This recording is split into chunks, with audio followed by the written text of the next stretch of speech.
It's a great day to be a Coyote. Welcome, Coyote Nation, to another episode of Back to Pack Podcast, where we are going to be bringing you all of your favorite games, memories, and of course, discussion with our fellow Coyotes. As a disclaimer, we have no affiliation to the University of South Dakota. This is a podcast ran by fans for fans. The ideas and comments do not represent the university. Our opinions are our own. Be sure to find us on Twitter at BackToPackSD. That being said, let's jump in. Now, I know the script always says, let's jump in. But I think before we dive into it too deep, I want to give a big special shout out to Yote Fan, as he just celebrated his birthday on Friday. So everybody that's here with us, Yeah. let's start off by giving Yote Fan a happy birthday. Happy belated Nice. birthday, Yote fan. There we go. Happy birthday. Look at that. That looks better. We must have had an update too. These comments are looking clean now. Oh, Like yeah. that. Clean and crisp on the Bigger on old the Yeah, that banner looks here. good. It pops out. We're looking good. Guys, we made history this weekend. That's right. Again. Yeah, we again. Man, it feels so good. Let's just keep going. Exactly. I'm loving it. This has been an absolute blast.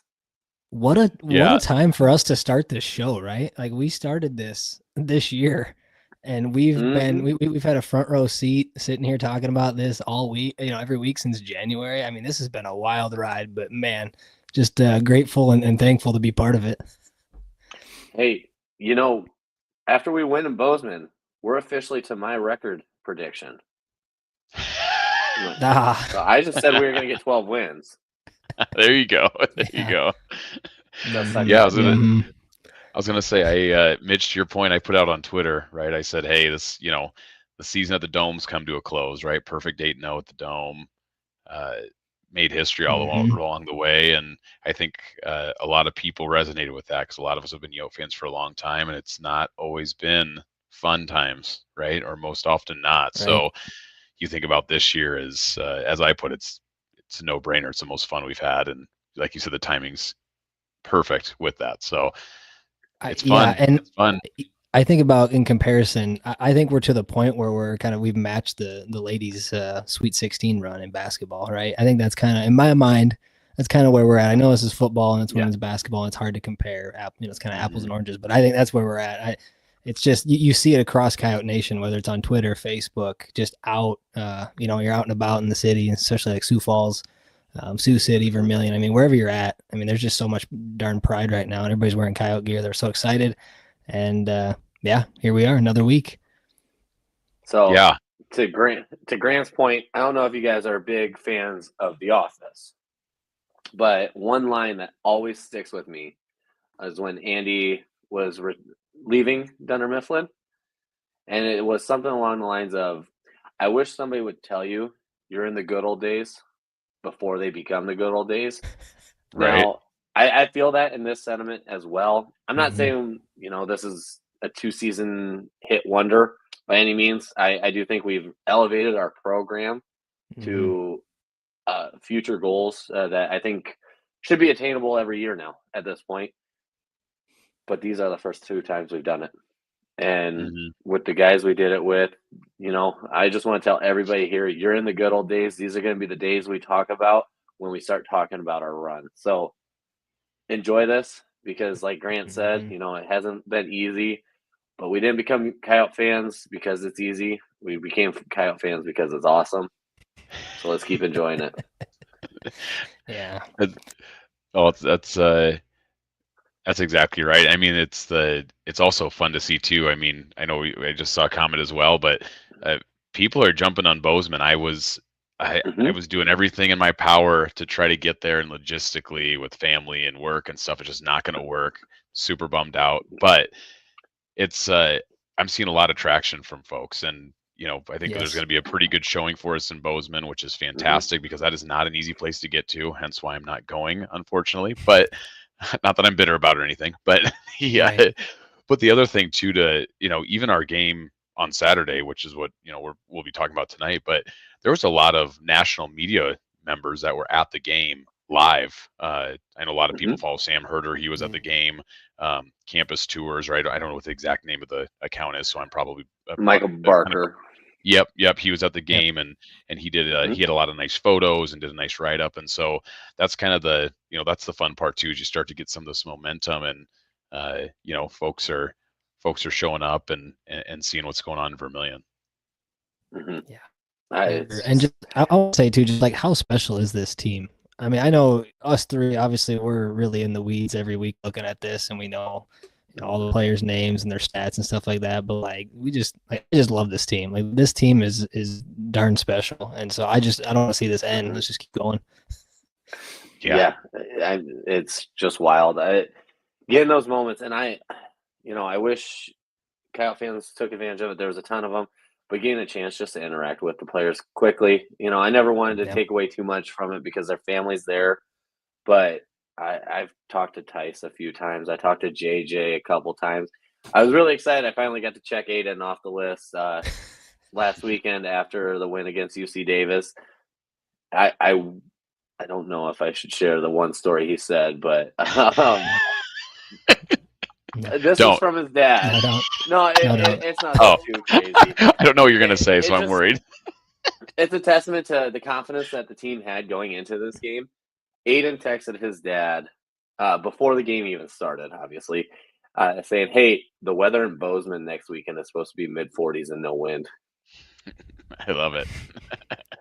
So this team feels good. They're confident. They're ready to roll. But I think they should, right? Absolutely, yeah. I mean, and they've earned that, right? And that's the fun part about this part of the season is that there's no scrubs left on the schedule, right? You could even say that 2 weeks ago, right? I mean, exactly. That's the fun part. And now we're in a spot where we all thought we were going to land, right? These top 4 teams that are left have really separated themselves all year long. And to be honest, it would have kind of been a shame if it wasn't these 4 at the end of it, right? Because I think we all and nationally agree. I mean, let me back up. We would have loved Idaho to win, to have another game in the Dome, but I'm talking. And we said a 9-0 season in the Dome would have been That's right. We said there was a sliver of hope. There was a sliver. Yeah. No, they onside kicked that away. So yes. Yes. But anyways, we should probably talk about the game on Saturday. That's what we're here for, right? That's right. Exactly. But no, I think let's jump into that. I got one question for you. If I promised you that you would win your ugliest game of the season by at least 2 possessions, would you sign up for that? Oh, yeah. Every time, right? Yep. Exactly. That wasn't pretty. Was not. What was not? Hey, but you know what? You know the saying, it's not always pretty, but it's beautiful. We've used that a couple times this year. And a win's a win. Survive in advance, that's all that matters. But I will say, before we get too far, credit to UC Davis. I mean, they're a good team, right? And they made some things tough for us, and we also had some self-inflicted wounds. But shout out UC Davis and Aggie Pride. We had good fun with them this week. A lot of social media stuff with them. I mean, that just makes it that much funner. So, yeah. I will say too, hanging out with those guys and watching this UC Davis team, they're young. I mean, you guys saw that on Twitter. It's between us and them on the youngest teams in the playoffs of the last 8 remaining at the time. And now, I mean, we're the youngest team again, which is absolutely wild. But hanging out with those guys, watching this UC Davis team, I can tell you they definitely have built a fan in me for pretty much every game from here on out for them. And I do pray that they hold on to that coach because he's clever. He is very clever. Yeah, and he's only in his first year there, so and I think he's Aggie, alum too. So I think he'll probably stay there and probably move them into the FBS world at some point. Yeah, the announcement should be coming any minute now, right? Yeah, that football's also going. Yeah. Right, we were giving the Aggie Pride podcast guys a little hard time about that, where they said, "Oh, we might be announcing after the playoff run is," and we said, "Oh, so Saturday night, right?" That's what exactly. Okay. So you gave me a little off topic, but did you see their faces when we mentioned that the football announcement was going to be coming after the playoff run? They both looked at each other like, "Wait a second, is it out there?" Like, like they looked at each other like, we know something that these guys might be on too. So we'll see. I don't think they're ready for that kind of jump, but let's get into this game now. Yeah, right. absolutely, absolutely. Well, I was gonna say I'll actually piggyback back off what Mitch was kind of saying, or that Mhm. talking about kind of a sloppy game or a weird game, but it was really a game of it felt like three segments, or at least when I kind of went back and watched it. Right, it was like Mhm. seemed to really dominate in the first quarter and a half, even though the score was still close on the field. We really dominated that first quarter and a half. Things got super weird in the second and third Middle. quarter, and then we Mhm. kind of Yep. imposed our will at the end, like we all kind of mentioned on the preview show, that if there's an opportunity to do that, I think we're really going to execute on that. And I thought we did a really nice job of that in the fourth quarter. But yeah, let's chronologically we can kind of talk through it, but that middle section will certainly garner most of our attention, I'm sure. Yes. So, right away to start, though, we all knew JJ would be coming back. We didn't know what his capacity would be, Hmm. but he came out firing. First drive, we did go 3 and out, which is unfortunate. Hmm. But guess who was targeted two of the two passes in that first drive? It Right, Yep. was early and JJ. often. It Hmm. Exactly. it answered all of our And then, questions that we had about whether he was just going to be kind of a decoy or how much really action he was going to get in the game, mhm, and right off the bat. yeah, and then obviously stalled out, but we get an interception, flip it around again, and who's the first one to put it in the end zone for USD? But JJ, right in Yeah, front of your face too, even Mitch. that was beautiful. I tell you what, I dapped him up pregame. He came over, gave me a handshake in the stands, and I would tell him have a day. And I was just happy to see him back in uniform, and man, did he show out.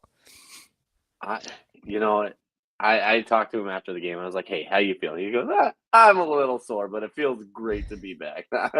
I just told him it was great to have him out there. This team is a different team when your playmakers are on the field. All of Hmm. them. Yeah, for sure. I mean, Yeah. he's so flexible in what he can do, right? In both run blocking and Mhm. running routes, catching the ball. He just has so much talent, and it just adds a whole nother dimension to the offense. Yep. But yeah, Yeah, and it was so good to see him out there, and this, like you said, to see him score the first touchdown, that was mhm, really where you're like, okay, there's no holding back. He's ready to go. And Mm-hmm. to be honest, he didn't really look like he had missed a step. I mean, I think he was really game speed, game time ready, and showed that obviously with his stat lines that he put up. Yeah. yeah. Now, obviously, opening drive does not start the way we want it to. Nobody wants Hmm. to punt when you take the opening kick, but field gets flipped pretty quickly because we do our own 3 and out on them. The only difference is we pick them off, and we are set up good to go at, I believe, the 36-yard line. Yep. That was Josiah Gaines. I think that was his first interception of the year, if I'm not mistaken. That Yep. is correct. Hmm. Yeah, he was just Johnny on the spot. And that's the theme of the whole game. We talk about the D line, our D line getting pressure on the quarterback. Hmm. You saw it right off the bat, and then you saw it continue throughout the entire game, and that's really what caused a lot of these interceptions. That was one I wrote down. He had 2 or 3 guys in his face throwing it. He's pressured to throw it, and then he just kind of lobs it up to the receiver, who I think was a tight end, wasn't even looking, and Yeah. Gaines just jumps on it, right? So And even if he was looking, it was behind the tight end too. So he probably would have tipped it. Well, it would have bounced the ball in the air, had the yeah, way he would have reached around, and it still would have ended up in Josiah's hands. And if it wasn't Josiah, I believe it was Tevin right behind him too. So had that Hmm. bounced awkwardly off the tight end's hands, heck, Tevin might have even had an interception, which I know we'll get into his later on. Yeah. Well, It's like it's funny it's like too. Oprah Winfrey. You get a turnover, and you get a turnover, and you get a turnover. That was the story of this game. Yeah, Oh, for sure. exactly. And that's what I told you guys just before we went live here. I said when I went back and watched the game, as I was seeing it live, I don't think I noticed it, but when you watched it on the replay on TV, we were getting pressure immediately. Like soon the first series, and like I said, the pressure that we were creating doesn't necessarily show up in the stat sheets because it didn't always equate to quarterback hits Sacks. and hurries. But Mhm. Hastings was uncomfortable early and often in this game, and that's, I mean, obviously it's no mistake why. That's why the 5 turnovers or 5 interceptions were there for him. He Mhm. just was very uncomfortable, and obviously the most uncomfortable he's been all year long. It's funny you say that because I was on the Aggie chat board this week and reading some comments here after the game, and a lot of them said that was Miles Hastings' worst game they've ever seen him play, and they were just kind of knocking him. But I was thinking to myself, like, we caused that. Like, our defense caused, probably 90% of his mistakes, right? And so that's just kind of different fan bases looking at it from different perspectives, but like they just thought he was playing his worst game. But there's a reason, and the reason was our defense was just on fire. Mitch, I was just with this first interception. Go ahead, Grant. Oh, sorry. I was gonna say one. It brought it up to. I can't remember where I saw this. It was either Twitter on one of the fan boards, but a Coyote fan made the comment that he goes, I'm seeing a lot of chatter around about UC Davis, and he said this is the third week in a row a team claims that they've played their worst game of the year, and he goes, I wonder what the common denominator is, right? Exactly. And that's to your point, right? It's like when you have a defense that's this talented and disruptive, it's gonna make that offense look bad, right? And I think for the last 2 weeks for sure, our defense is the best defense those teams have seen all year long, and that's obviously equated to what we saw for sure. Yeah. Yeah, and I was just going to kind of continue on with that pick. He had two dudes right in his face, and I mean that trend just continues and continues, and every single one that he threw, I'm not saying it's a dumb mistake because mistakes still happen. There's a reason you threw a pick, but there was somebody in his face or the ball was tipped. We tipped two for interceptions. Yes. Which is just nice to get things swinging our direction defensively on turnovers. We've sat with the defense. They've been fantastic all season long. The turnovers weren't there. We only had 5 picks going into the playoffs. Yeah, so here's a fun one for you. So we forced 6 turnovers, right? You had the fumble and then the 5 interceptions in this game. That is 9 in 2 playoff games, guys. We had 11 turnovers all year, basically 1 a game. We were averaging. We've had 9 in 2 games. So I mean, this defense, I tell you what, man, I think Blake Holden said it in the post-game press conference, but like their mission is just to play with their hair on fire. And I literally think that's just what it is. That's what we're seeing. Like they're just flying around and just making things happen. Yeah, exactly. It's absolutely wild what we're doing. And it's not even 9 in 2 games. It's 9 in 3 halves. Yes. Right. Unbelievable. We didn't even have any in the first half against Tarleton. Right. And to do now 9, 3.5. That's insane. And I think it's just nice that the defense is finally getting the love that they deserve, the highlights that they deserve. That's probably the best way to say it. Yeah, and it's everybody, right? We had 5 interceptions from 5 different guys. You had the other fun stat, I think this came from John Thayer. Obviously, we could see this, but like it didn't dawn on me, but we had interceptions at all 3 levels of the defense. You had a defensive lineman, you had Masai Newsom, right, at the tip from Hooper, and then you had, Gary Bryant with the linebacker interception, and then and Tevin, and then your other couple there in the backfield. So it's wild.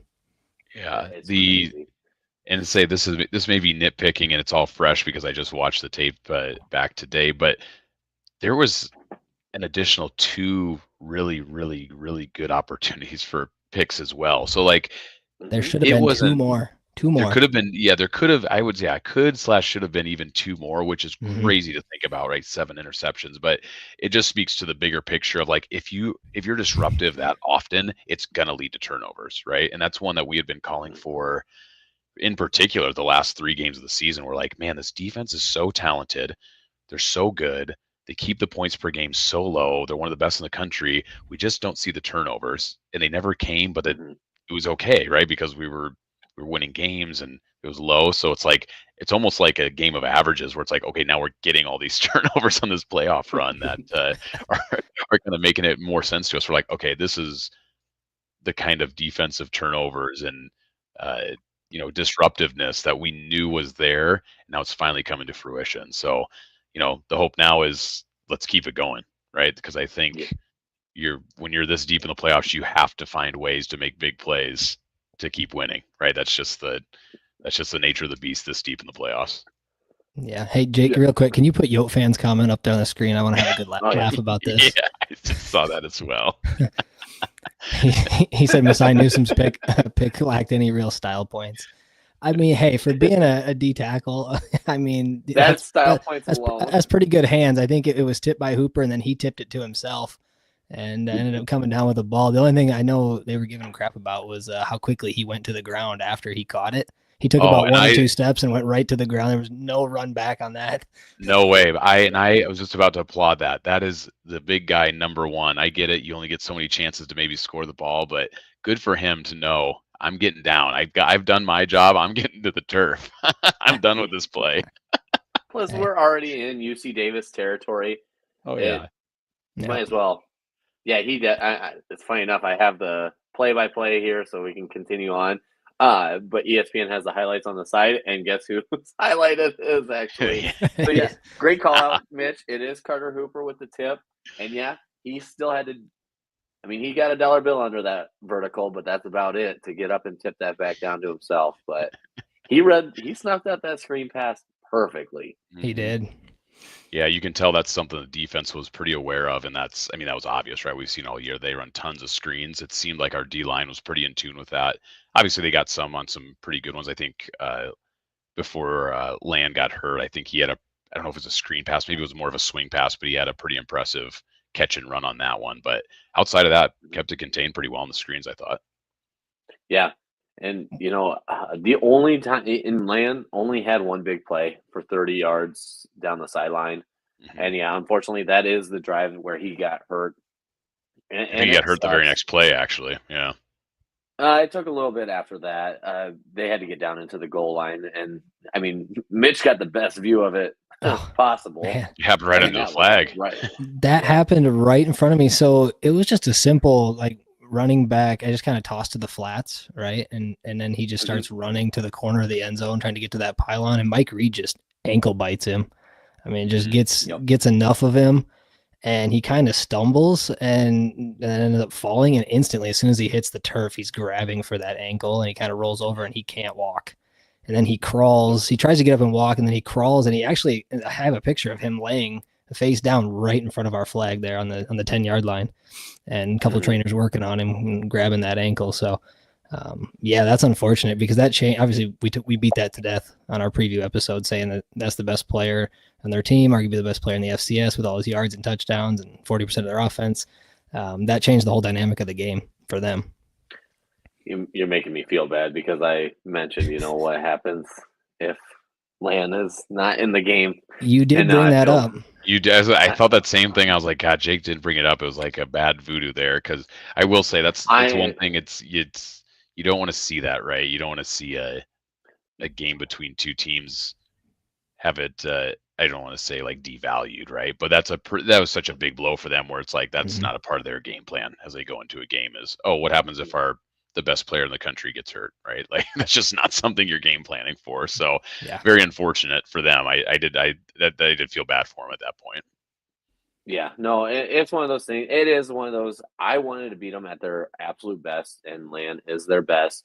Yep. I never want anybody to have the ability to put an asterisk next to a game in any sense. Obviously, at the end, even if he was in there, the way we were bottling him up, he, prior to that 30-yard run, had 5 carries for 10 yards.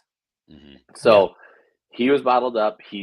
I don't think he had any catches, if I remember correctly. If he did, just that one, I think. I think just that one. Yeah, just the one for the run there. So because we didn't have a chance to see him. 5 yards. Yeah, we didn't see him have a chance to get involved with that, that really awesome screen game that they run, which is a big part of their offense because they just didn't have time. This was at 10 or 11 minutes left in the second quarter when he went down. So he didn't have a ton of time to really even get going. But never got to see that screen game. Yeah, it's unfortunate. I hope it's nothing major, and I hope he has an opportunity, whether it is he was returning next year or if he's going to NFL. I hope he has a full capability.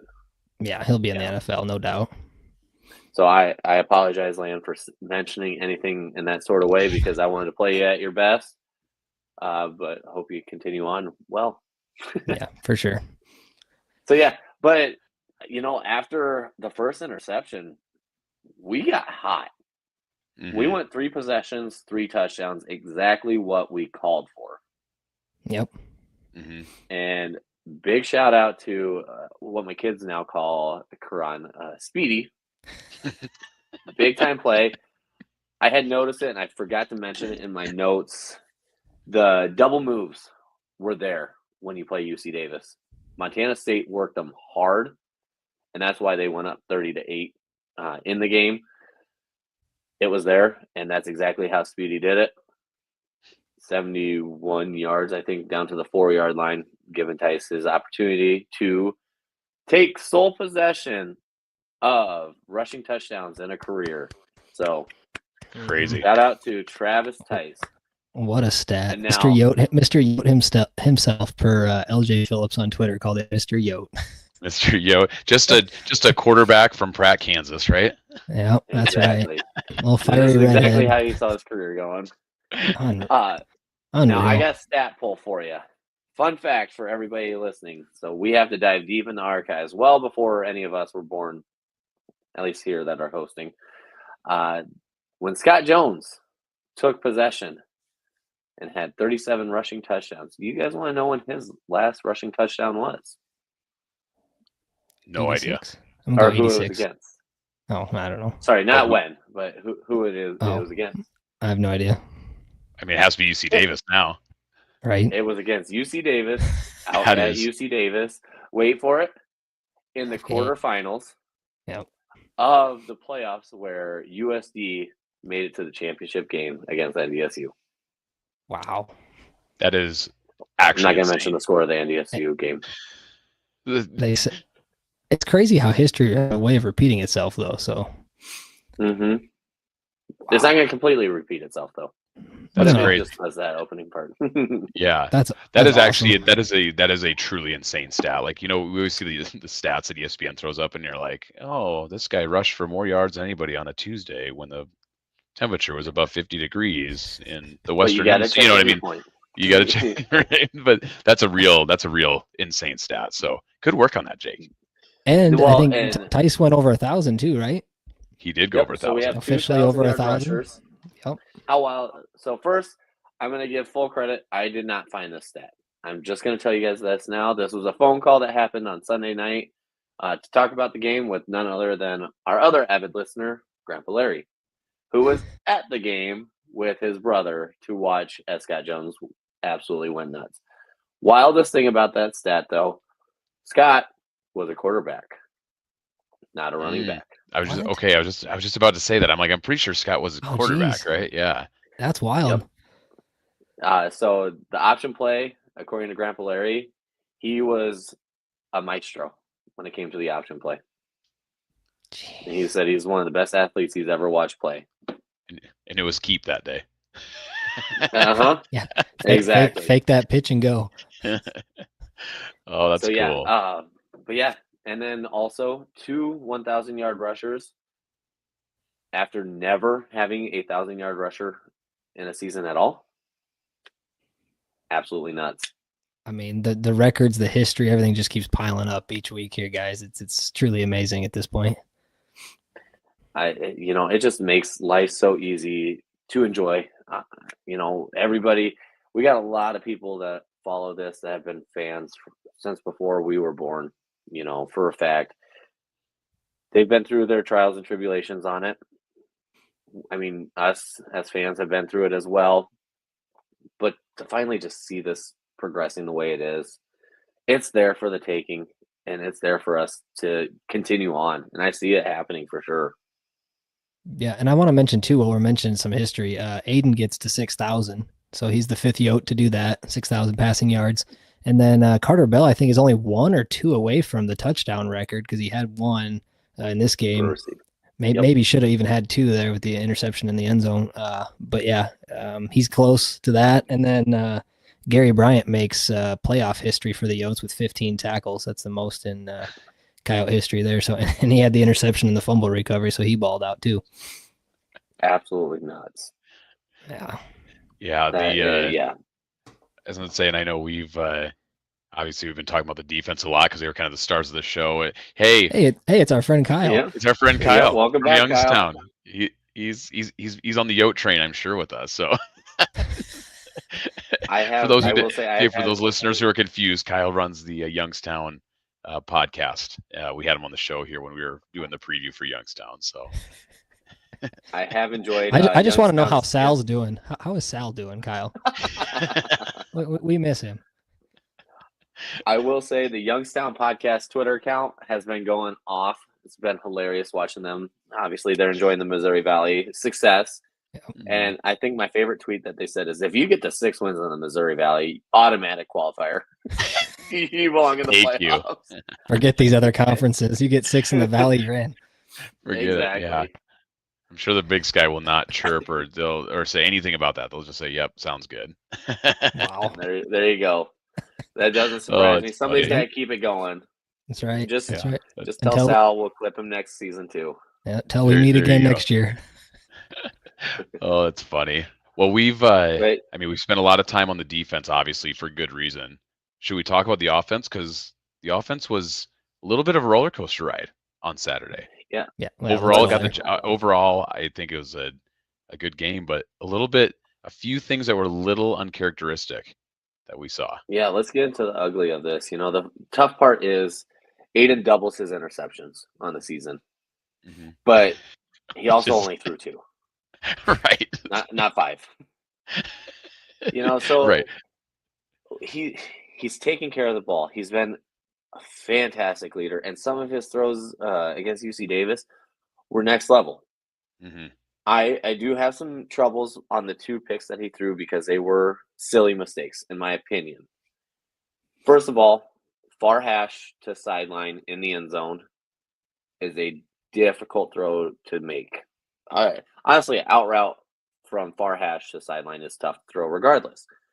But when you condense the defense and you delay before releasing and it's not on a rope, 10 times out of 10, that's going to be picked. And so I think that was a tough decision to make. But the hardest part about it, if you go back and watch, Moses prays for the sea to be split as well as that was. He had green grass right into the end zone. I know he's not a dual threat, but he can move. I wish he would have ran there or looked to run on it.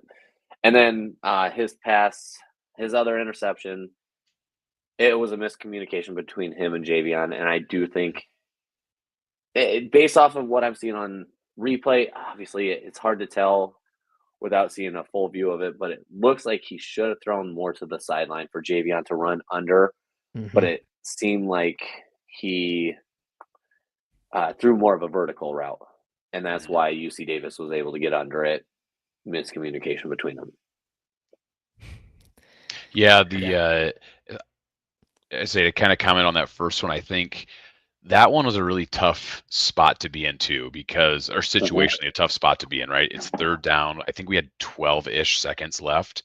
So to your point about running, I understand why he didn't run, because if you're caught short, you're going into halftime with 0 points, right? Which and we had no timeouts there to mess with either. And we were kind of working that clock. I think we had to play with 16 seconds, and that took 4 seconds. And we're left with 12 on 3rd and goal with what you're saying. Yeah, so I feel like to that point, I think it was one that he really badly wanted to score a touchdown there, and I think you saw it with that hesitation, right? That clutch that you're talking about, where he's like, "Man, I don't know if I should, but it's 3rd down," and the way the ball popped up was super unfortunate, right? Like if it falls down, you take the 3, you take your lumps, and you still don't feel good about it, but it's better than the pick, of course. So I don't know, that one I can kind of live with. I guess I didn't see it I didn't check the replay, but it looked like it was maybe could have been caught, but it was pretty well covered. So there's just a lot of things on that one. But to your point, Jake, that's a tough throw in any situation. I think it's just situationally, exactly. I think the pressure was kind of starting to felt the pressure a little bit there. And I think everybody in the stadium so badly wanted 7 there that I think it got forced a little bit. So, and then the second one, like you said too, that was just a miscommunication thing. Those happen, hopefully not too often, but ended up being essentially a punt on a 3rd down for that. So that one wasn't the end of the world, because it ended up being like a 45, 50-yard punt, in totality. The issue with the first one, or right before half there we were talking about, is he double pumped. And because he double pumped, he wasn't sure the first time, and so he ends up pumping. Right. And then what it does is it allows that corner to make up the gap. And you talked about it being from the far hash. That's a long throw. And we know he has the arm talent to get it there. But because he double pumped, it allowed enough time for the corner to then get there and then get his hand on the ball and pop it basically straight up out of Carter's hands there. And then the other guy comes in and makes that sliding interception in the corner. So I think that's really what it was. It looked like a little bit of indecisiveness because he had him open initially and he just didn't pull the trigger. He didn't take it and he just waited for him to get a little deeper into the corner. And then on the second attempt, he threw it. So, yeah, which in the pump fake is going to make it where you don't have as much power on your throw too, because you're already pulling it back again. Yep. And you got to make it quicker. I will say this though, what Aiden did well in this game is the pump fake. We haven't really seen the pump fake from him. And so the way he worked it, obviously Karan's big play, it was a double move. He pumped him. And that got the corner to bite. And obviously Karan, the moment somebody stalls, he's going to run by anybody. It's over. And then the beautiful, beautiful throw to, actually, I think it was Carter Bell, about 25 yards downfield on an out route. That same corner of the end zone. Yes. No. This we're is talking about a different play. zone. Okay. Yeah, this is driving down in the first quarter. He was heading right towards you, Mitch, kind of. Yeah, drops it right in the bucket. That was actually that was Jack Martin's, I think, if it's the one I'm thinking of, where he he just got a foot in. That was actually a beautiful play for both Aiden and Jack. He just dropped it in the bucket, and Jack got just enough of that 1 foot in. Yeah, so I mean, I'll live with it. Aiden doubled his interceptions, and he only has 4 on the season. Yeah, and then JJ's second touchdown too was a fake wide receiver screen to Carter Bell, where he sold it on the pump, got both defenders to bite, and then wide open JJ in the back corner there over on your side. Yeah, that play in the first touchdown just so JJ could have very comfortable hands for the rest of the game. I was gonna say that pump fake screen to JJ, that play was all Aiden, right? That's the pump fake, and then easy catch and throw after the fake, but the fake to sell it was there. So no, Jake, I'm glad you brought that up because you're right. That's a part of his game. I feel like we haven't seen a lot. I feel like he's always been a pretty quick decision maker, decisive, and then utilizing the pump fake. I think because teams maybe haven't seen that on film a ton, they're probably biting on those pretty hard, and that paid really good dividends on those long plays and the touchdown. Well, and it comes back to what we mentioned in the pregame show. UC Davis averaged less than a sack a game. He had time to throw, and he did. He didn't get sacked at all in this game. No. And so with the time to throw, you have the time for a pump fake. Yep.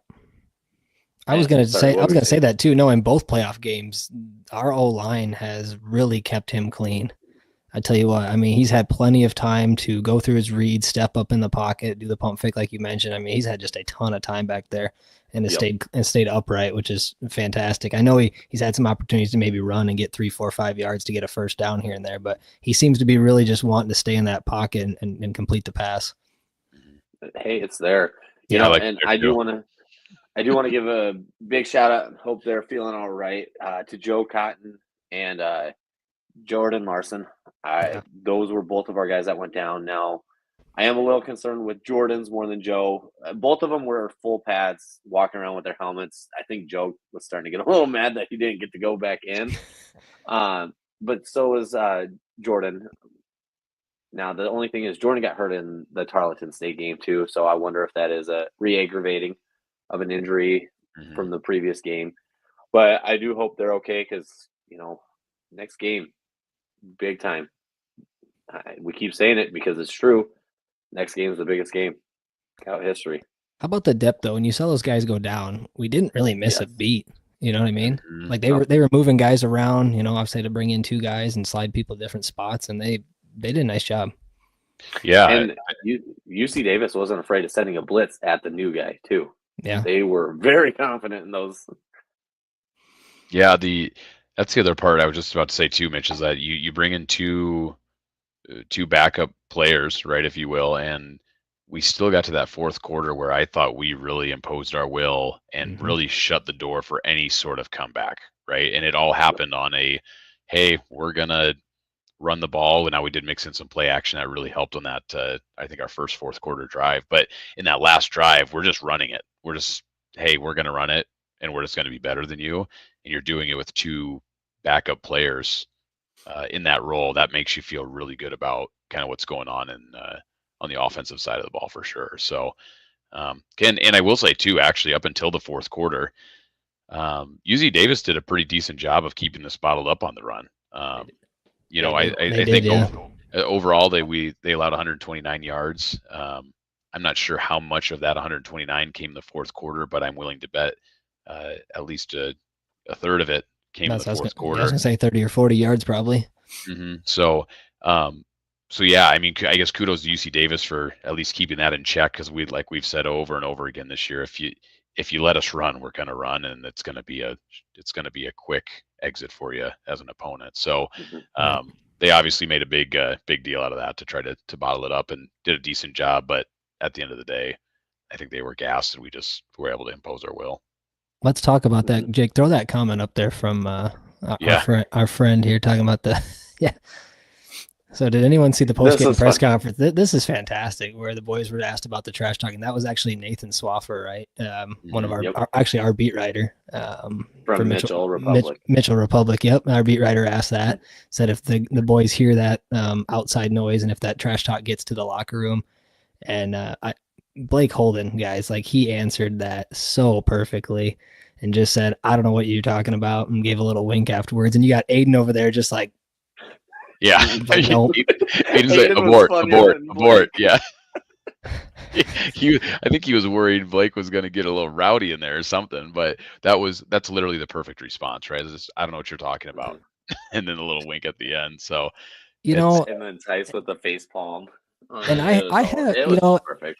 And we, not to toot our own horn, but like that was partly was us, right? That was like, you, Mitch. You toot your horn, Mitch. You were working it. You were working it this week. Any little motivation we can get to any little extra motivation we can get to the boys. They already have motivation, but any little extra we can sprinkle on top, we're going to do it. And I know their defensive backs were talking trash too about our receivers during the week. We had the national media, a lot of the big name guys that have podcasts and YouTube shows for the FCS, which there's not many, by the way, that in terms of the FCS world, there's only a handful. And, so I clipped some of those and then clipped a soundbite from our friend Toki.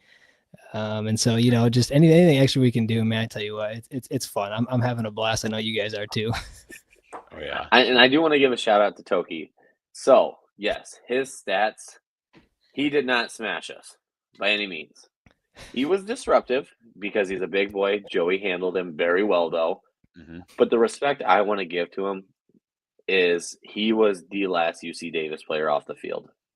I watched him walk up to I'm pretty sure he walked up to our backup long snapper even and shook their hands, told him good game. Yep. So I respect a man that can stand in there. Mm-hmm. I want my players to go in and say, yeah, we're going to go beat them. I don't care. You could say, yeah, we're going to go beat Bama as Drake as non-scholarship and believe it. But to stand there, take your punches, obviously take it for the crap talking you did, and then to be a man about it and go tell them congratulations is good on you. So I appreciate that. I noticed it. I know you guys noticed it as well, too. Another fun insight story on that specifically was Sally Lombard. Joey's mom is actually a photographer, sideline photographer for us, and has her own photography business. She actually talked to me pregame and was talking about how Joey was all fired up, but he's like, "Nah, we're just going to treat this like any other game, any other opponent." And for me personally, just going up against a guy across from me, like, it doesn't matter who it is. But those guys took that to heart, and so yeah. Yeah, no, it's fantastic. I was gonna say, weren't you tagged in a picture? I'm scrolling. Yeah, we saw I saw a really good one of you with the big Charlie head on Facebook. That's right. That she took as well. So that was cool. Was actually her photo. Yeah, that was a cool photo. I'm so glad. I was trying to find it. I lost it now, but no, it was a cool photo, and that's cool to get them down on the field for that. But I think we've gone long enough, boys. I think it's time to do our our players of the game, offense, defense. Yes. And let these fine folks go back to enjoying their night. Do we? All right, Let's go for. Are we doing offense, yeah. defense? Who do we want to do, or are we doing them together? No, we'll do offense first. We'll do offense first. I mean, I'm pretty excited to say this one. You can kind of pick a few people, but first game back is JJ, 2 touchdowns, 6 catches, 45 yards. Sorry, Mitch, I had to beat you to Yep. it. He stole mine. But there's a few other great options on there as well. But it was such a great game to get him back and to have him perform the way he did. He was fired up after the game. He was in a great mood. So, Yep. Yeah, it's got to feel so good for a guy like him who's been out for so long, watching his, having to watch from the sidelines when you want to be out there so badly. I'm happy for him, even beyond the stat sheet. Like, he had a great stat day, don't get me wrong, but like, for sure, I think he's far and away like the key players of the game, just because he's back in there and really didn't miss a beat. So that was going to be my pick. Mitch, if you have one as well, otherwise I think there's another obvious one to Yeah, this game. go ahead. You're going to take the other obvious one. That's fine. Go ahead. I was going to say, just from the milestone and Mr. Yode himself, right? Travis Tice is really the one who ended it, right, for us. Really, I mean, we gave the ball to him, and I should say Charles Pierre technically ended it on the very last drive, but certainly Tice kind of carried the load. He's Mr. Touchdown for USD, Mr. 1,000-yard rusher, so a ton of milestones for Tice as well. So really excited. Just another gets to play one more game, right? That's I have a feeling a lot of those guys say, I just want to play one more game. Give me one more game, right? Yeah. So okay, I need another. Right, one more game. That's what I said. It's always one more. All right, after this one more game. One more game. That's right. That's right. All right. So you guys took the obvious ones. I'm going to go the not so obvious one. The one that these guys tend to get overlooked, and it's actually a position group, and that is the entire offensive line. We talked about it already. Keeping Aiden clean. The big boys, even though we had a couple go down in the game, we have the depth now, and on our team to withstand some of those things in games and as the season goes. And so I'm going the entire offensive line for that reason. And also, Tice doesn't get there. None of these records, he doesn't get there without the offensive line. Nothing happens without the big boys up front. And I mentioned on the preview show that whoever wins the battle of the trenches wins this game, because they had dudes, we had dudes in terms of skill players on the edges and running back, stuff like that. But whoever won the war up front was going to win there. So yeah, that's exactly. I'd go offensive line for that reason. No, that's a fantastic pick on that. I actually thought you were going to say Carter Bell because I felt like he had a fantastic game too. He did. So he did. Participation trophy to Carter Bell. Defensive side, I'll let you guys go first. Who's going to pick the obvious one? Go ahead, Mitch. I'll let you go first. Oh, man. All right. Well, I suppose. I mean, we could. There's a huge list here, guys. But I obviously it's Gary Bryant, right? I mean, setting the record, 15 tackles, 1 interception, which was, by the way, the game-sealing interception, and to base it for us. And then, he had the 1 fumble recovery as well, which that was such a goofy play. I don't know what the heck UC Davis was thinking and what that receiver was thinking on that play.